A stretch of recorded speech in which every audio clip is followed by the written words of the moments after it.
Pancho Villa, con razón o sin ella, asaltó el poblado de Columbus, Nuevo México, la madrugada del 9 de marzo de 1916, causándoles algunas bajas e incendiando el pueblo.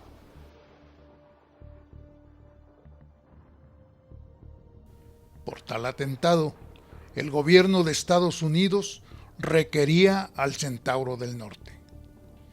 En esos días, el popular guerrillero era también perseguido por el ejército constitucionalista al mando de Venustiano Carranza.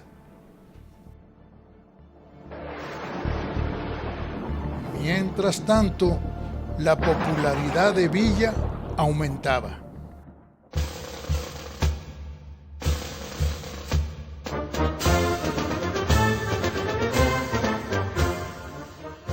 El ejército de los Estados Unidos de Norteamérica, encabezado por el general de mayor prestigio militar, John J. Pershing, se internó en territorio mexicano el 15 de marzo de 1916 para perseguir a Pancho Villa y llevarlo a Estados Unidos, vivo o muerto.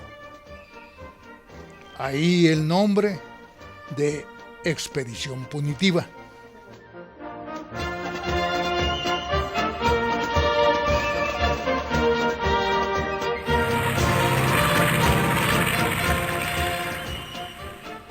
Los soldados norteamericanos incursionaron en su búsqueda por toda la Sierra Madre Occidental, y no sin tropiezos. Se enfrentaron al espíritu solidario de los mexicanos hacia su compatriota. Lo ratificaron en la ciudad de Parral el 12 de abril, donde fueron contrariados por una muchedumbre delirante, niños y adultos, con palos y piedras, capitaneados por una dama, Elisa Griensen. Afrontaron a la tropa, que para ese momento ya estaba bien definida su presencia en suelo mexicano. Invasión. Así lo demuestra la extensa carta que la Secretaría de Relaciones Exteriores envió al general Pershing. El ejército norteamericano carecía de permiso o anuencia de parte de Carranza para introducirse en suelo mexicano, por lo que exigía que regresaran a su casa por donde habían venido, el norte. Así, los norteamericanos tuvieron que retornar a su campamento emplazado en Colonia Dublán. Entró en funciones el aparato diplomático de ambos países buscando una solución. Esta tardó en llegar, y a 2 meses y días del diálogo, Pershing, impaciente ante la vergonzosa ociosidad a la cual no estaba acostumbrado, dispuso que una columna volante fuera a inspeccionar por el rumbo de Villahumada, dizque por unos desertores, o como lo manifestó un soldado negro después del combate, dado que los aviones para esas fechas ya estaban deteriorados o inservibles y eran los que hacían el reconocimiento del terreno, dicha tarea se le encomendó a Boyd, quien llegó hasta la hacienda de Santo Domingo, distante de Carrizal 15 kilómetros. Ahí se le unió el capitán Luis S. Mori, con las mismas órdenes. Los escuadrones comandados por Boyd y Mori sumaban 98 elementos, todos ellos bien equipados, con armamento de primera para esa época.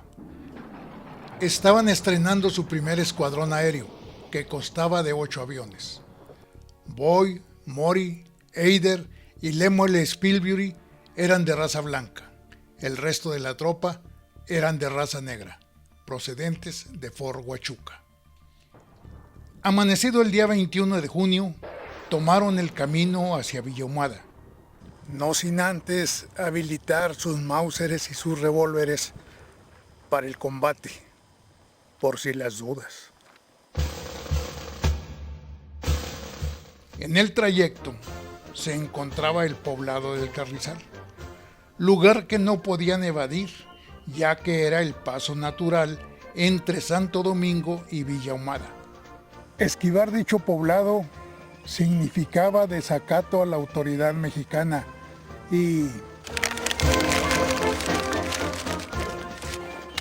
después de caminar aproximadamente 12 kilómetros, hacen alto a 1500 yardas de Carrizal.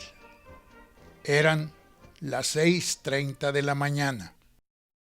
Portando una bandera blanca y acompañado de 2 oficiales, hasta aquí llegó el teniente coronel Genovevo Rivas Guillén para averiguar el motivo de su presencia por estos rumbos.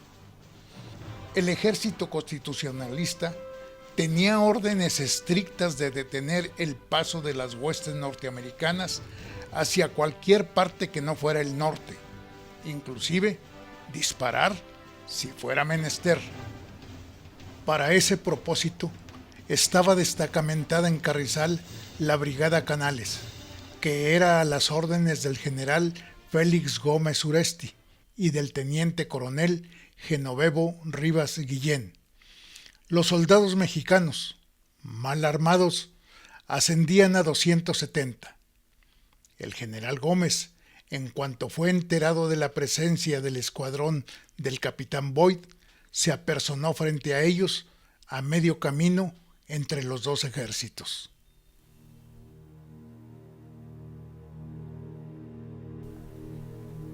El diálogo se llevó a efecto mediante la ayuda de un intérprete mormón, Lemuel Spilsbury. No duró más allá de media hora. Cada jefe adujo sus propias razones en base a órdenes superiores. Uno, obstinado en pasar, el otro a impedirlo. No hubo acuerdo. Estaban firmando su sentencia de muerte. Ambos milites se retiraron a sus respectivos frentes. Previamente, el teniente coronel Rivas había dispuesto el suyo, desplegando sus escuadrones en posición de combate en las afueras del poblado, justamente frente al escuadrón de la Punitiva. El frente mexicano estaba acampado a la orilla de la ciénaga, junto a los últimos cercados de las casitas del Carrizal.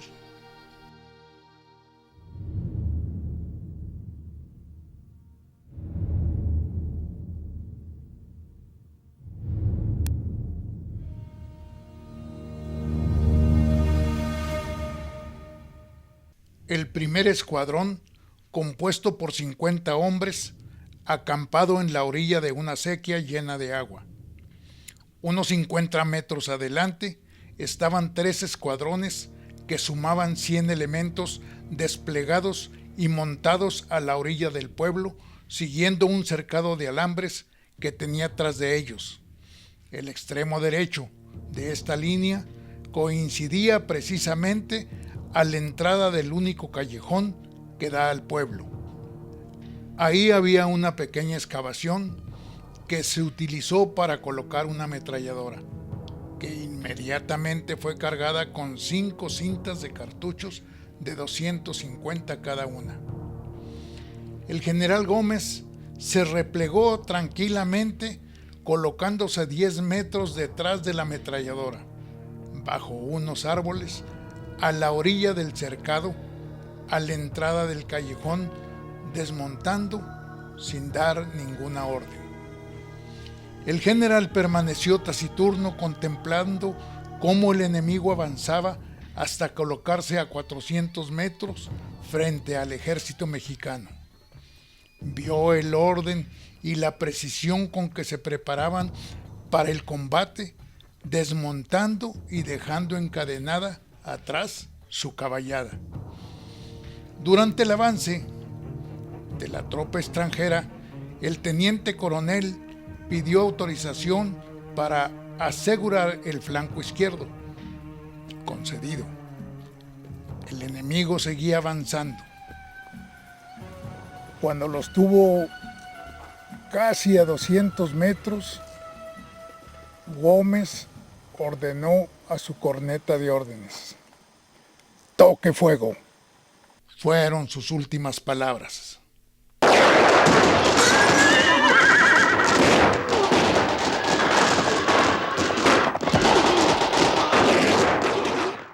Descargó un pesado volumen de fuego de rifles y ametralladora sobre la línea enemiga, que inmediatamente recibió la orden de pecho a tierra, continuando el avance. El fuego se rompió simultáneamente. El primero en caer con un tiro en la frente fue el general Gómez. En tanto, los escuadrones de Rivas flanqueaban la tropa de Boyd. El fuego de la ametralladora logró detener momentáneamente el avance del enemigo. Hizo estragos en los caballos, provocando la estampida de algunos de ellos. Con esto vino la confusión, el desorden, heridos, gritos, vivas y hurras e imprecaciones. La pelea se agudizó. Una nube de polvo cegaba a ambos contendientes. Nada se distinguía a 10 metros. Boyd dirigió el combate por el flanco derecho de los mexicanos, arremetiendo resueltamente contra la ametralladora causante de los estragos en sus filas. Fue herido en una mano primero, luego en el hombro, y cuando él saltó la acequia para conducir a sus hombres, recibió un disparo en la cabeza, muriendo al instante.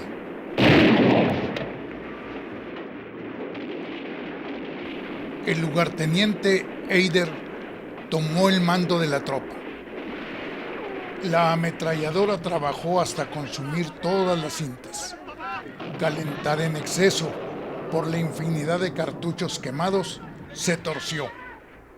Los soldados que la alimentaban, al no poder continuar, la desmontaron del tripié y se replegaron a la orilla del pueblo, atrincherándose en unas viejas tapias para contestar el fuego que les hacía Eder, que, habiendo avanzado hasta la línea de casas en el pueblo, vio que sus hombres estaban cortos de municiones y se regresaron a recoger los cinturones de los heridos, de los cuales había varios.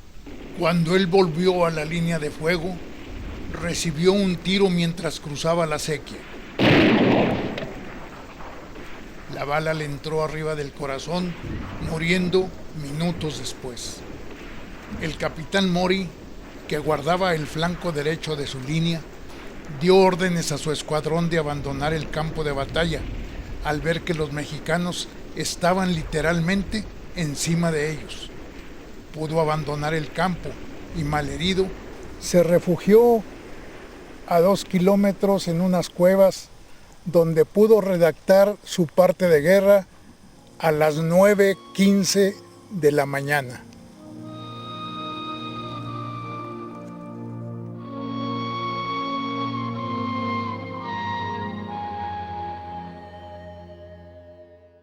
Muertos los principales jefes y oficiales, dispersa el ala derecha del enemigo, el combate llegaba a su fin. Los soldados que resistieron irremediablemente murieron. Posteriormente fueron sepultados en una fosa común que se abrió ahí mismo. Otros tantos fueron tomados prisioneros y llevados a la ciudad de Chihuahua, así como los pertrechos de guerra. También civiles contribuyeron en el enfrentamiento. No estuvieron en el campo de batalla, sino que por la cercanía de sus casas con la línea de fuego, se atrincheraron en las paredes y desde allí hicieron disparos. El triunfo fue para los mexicanos, quienes tuvieron que lamentar la pérdida de una treintena de valientes. La orden para reconcentrar a la expedición punitiva se cumplió hasta el 5 de febrero de 1917, fecha memorable para los mexicanos.